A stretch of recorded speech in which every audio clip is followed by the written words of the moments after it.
नमस्कार साथियों। हिंदी साहित्य की तैयारी करने वाले सभी साथियों का हिंदी जनमंच पर हार्दिक स्वागत और अभिनंदन है। आज नाटकों के क्रम में अन्य नाटकों को देखेंगे, अन्य नाटककार जो हैं उनको देखेंगे, जिसमें लाला श्रीनिवास दास रहेंगे, राधा कृष्ण दास रहेंगे। भारतेंदु भाग 2 जो है उसमें ये प्रमुख नाटककार होंगे लाला श्रीनिवास दास, राधा कृष्ण दास जी, राधाचरण गोस्वामी जी, किशोरलाल गोस्वामी जी, बद्रीनारायण चौधरी प्रेमघन जी, अंबिका दत्त व्यास जी, बालकृष्ण भट्ट जी, इसके अलावा प्रताप नारायण मिश्र। और इसमें देखेंगे संस्कृत भाषा से भारतेंदु में अनुवादित नाटकों को, बांग्ला भाषा से अनुवादित नाटकों को। तो ये बहुत महत्वपूर्ण रहेगा। तो चलिए आइए शुरू करते हैं और देखते हैं इन प्रमुख नाटककारों को एक एक करके। करते हैं अगले नाटककार को और देखते हैं कौन है। वो हैं लाला श्रीनिवास दास। लाला श्रीनिवास दास जी की गणना भारतेंदु के प्रारंभिक नाटककारों में की गई है। इनके द्वारा लिखा गया नाटक संयोगिता स्वयंवर, जो एक ऐतिहासिक नाटक है जिसकी समीक्षा सन 1886 ईस्वी में आनंद कादम्बिनी पत्रिका में बद्रीनारायण चौधरी प्रेमघन जी ने की थी, तथा बालकृष्ण भट्ट जी के ने अपने पत्र जो है हिंदी प्रदीप में इसकी समीक्षा की। इनका दूसरा नाटक जो पौराणिक आख्यान पर आधारित है वो है प्रहलाद चरित, सन 1888 ईस्वी में। श्रीनिवास दास जी का तीसरा नाटक है रणधीर प्रेम मोहिनी, जो 1877 ईस्वी में लिखा गया। यह हिंदी का प्रथम दुखांत नाटक माना जाता है। फिर श्रीनिवास दास जी के द्वारा लिखा गया चौथा नाटक जो है वो सप्ताह संवरण है, जिसकी रचना सन 1883 ईस्वी में हुई। यह नाटक हरिश्चंद्र मैगजीन में प्रकाशित हुआ तथा इसका कथानक तप्ता और संवरण के पौराणिक प्रेम कथा पर आधारित है।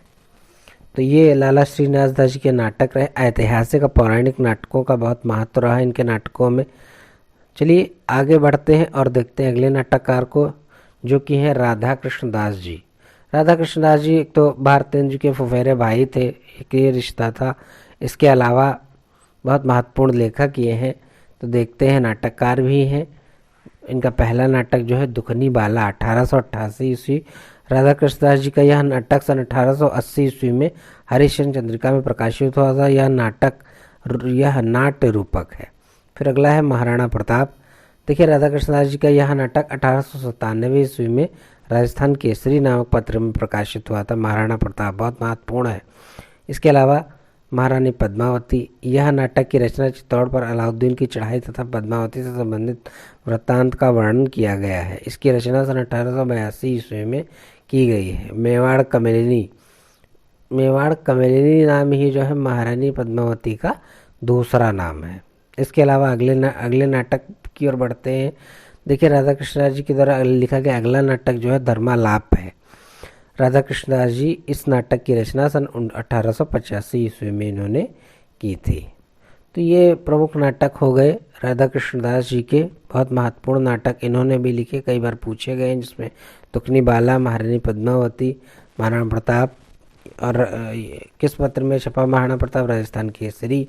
तो ये भी महत्वपूर्ण है। ये सारे प्रश्न महत्वपूर्ण रहते हैं, पूछे जाते हैं अक्सर। अगले नाटककार की ओर बढ़ते हैं और देखते हैं राधाचरण गोस्वामी है अगले नाटककार। देखिए, राधाचरण गोस्वामी जी के द्वारा लिखे गए प्रमुख नाटक सबसे पहला अमर सिंह राठौर।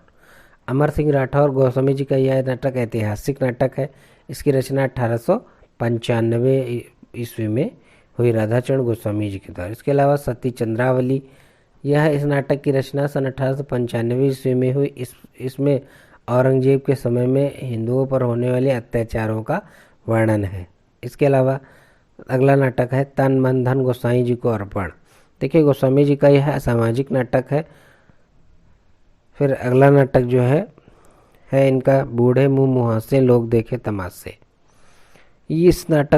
इसमें स्त्री गमन का चित्रण है, पर स्त्री गमन का चित्रण है, और यह एक सामाजिक नाटक है।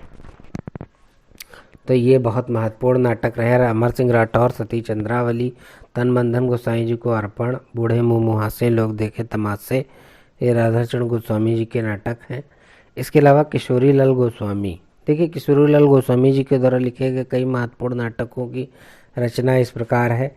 प्रणयिनी परिणय, प्रणयिनी परिणय जिसकी रचना किशोरी द्वारा जी के द्वारा 1890 ईस्वी में की थी। प्रणयिनी परिणय किशोरी लाल गोस्वामी, किशोरी जी के द्वारा 1890 ईस्वी में की गई प्रणयिनी परिणय की। इसके अलावा इनका अगला है नाटक है मैं मंजरी 1891 ईस्वी, और चौपट चपेट, चौपट चपेट 1891 ईस्वी में। यह एक हास्य व्यंग्य नाटक है, ठीक है, हास्य व्यंग्य नाटक है। इसके अलावा देवकी नंदन देवकी नंदन त्रिपाठी, देखिए देवकी नंदन त्रिपाठी एक है, ये भी बहुत महत्वपूर्ण है। फिर है बद्रीनारायण चौधरी प्रेमघन, बद्रीनारायण चौधरी प्रेमघन, देखिए बद्रीनारायण चौधरी प्रेमघन को लिखे गए प्रमुख नाटकों में प्रयाग रामागमन, भारत सौभाग्य और वीरांगना रहस्य महानाटक है। वीरांगना रहस्य महानाटक है बद्रीनारायण चौधरी प्रेमघन जी के द्वारा लिखे गए नाटकों में प्रयाग रामागमन, भारत सौभाग्य, वीरांगना रहस्य महानाटक। इसके अलावा अगले लेखक नाटककार हैं अम्बिका दत्त व्यास। व्यास जी ने लिखा भारत सौभाग्य, गो संकट और ललिता, ये महत्वपूर्ण नाटक रहे इनके, जिसमें भारत सौभाग्य इनका पहला नाटक है। इसके अलावा गो संकट जो नाटक है, इस नाटक में व्यास जी ने हिंदुओं के बीच असंतोष व्याप्त होने पर अकबर द्वारा गोवध किए जाने की कथा वस्तु का चित्रण किया है। फिर अगला जो है ललिता नाटक जो है, जो कि एक लघु नाटिका है। ललिता जो है एक लघु नाटिका है जिसमें कृष्ण लीला का वर्णन किया गया है, कृष्ण लीला का वर्णन किया गया है, इसको ध्यान रखेंगे। फिर अगला है बालकृष्ण भट्ट, अगले लेखक नाटककार हैं जो है बालकृष्ण भट्ट। देखिए भट्ट जी भारतेंदु के एक सशक्त नाटककार माने जाते हैं। इनके द्वारा लिखे गए प्रमुख नाटकों में नई रोशनी का विष, नल दमयंती स्वयंवर, जैसा काम वैसा परिणाम, कलिराज की सभा, रेल का विकट खेल, बाल विवाह। तो बालकृष्ण भट्ट जो है नई रोशनी का विष, नल दमयंती स्वयंवर, जैसा काम वैसा परिणाम, रेल का विकट खेल, कलिराज की सभा, बाल विवाह, बहुत महत्वपूर्ण नाटक इनके भी ये पूछे जाते हैं अक्सर। इसके अलावा जो है बालकृष्ण भट्ट जी ने माइकल मधुसूदन के पद्मावती और शर्मिष्ठा नामक 2 बांग्ला नाटकों का हिंदी अनुवाद भी किया है। पद्मावती का बालकृष्ण भट्ट तथा शर्मिष्ठा का शुक्ल जी ने भी अनुवाद किया है, ये ध्यान रखेंगे इस चीज़ को, महत्वपूर्ण पॉइंट है। फिर अगले इसमें नाटककारों में जो है देवकी नंदन त्रिपाठी हैं। देवकी नंदन त्रिपाठी के द्वारा लिखा गया नाटक भारत हरण है, जो सन 1899 ईस्वी में प्रकाशित हुआ, तो इसको भी ध्यान रखेंगे,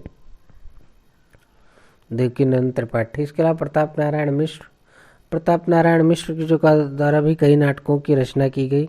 इनमें गो संकट, कलि प्रभाव, भारत दुर्दशा, जुआरी खुआरी, संगीत शकुंतल, हठी अमीर, जिसमें भारत दुर्दशा इसकी रचना मिश्र जी ने भारतेंदु के अनुकरण पर की है। यह एक प्रतीकात्मक नाटक है।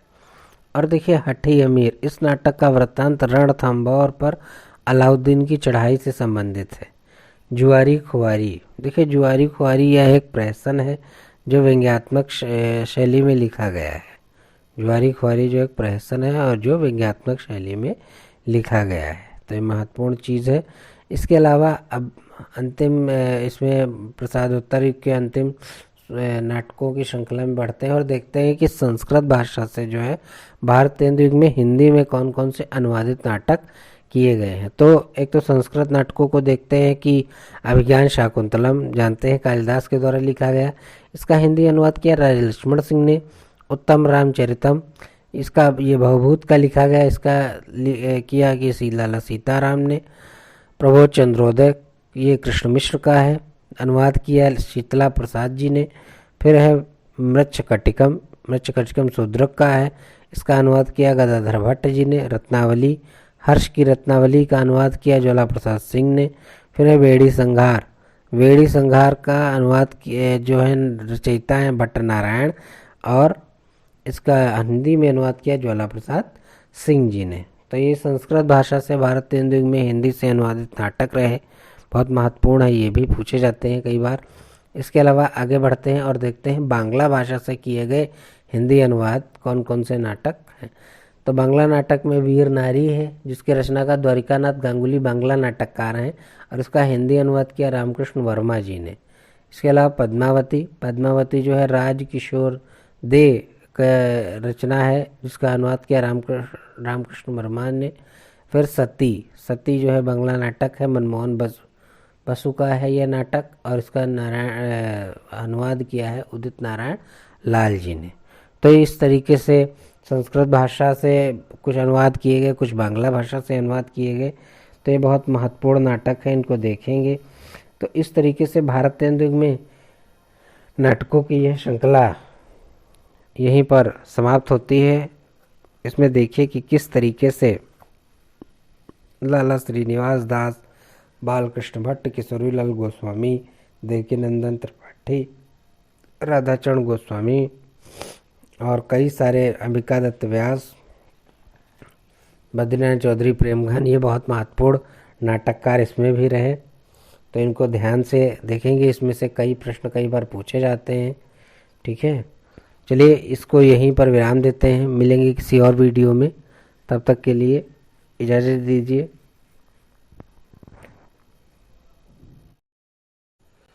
वीडियो आपको कैसा लगा हमें कमेंट बॉक्स में ज़रूर बताइए।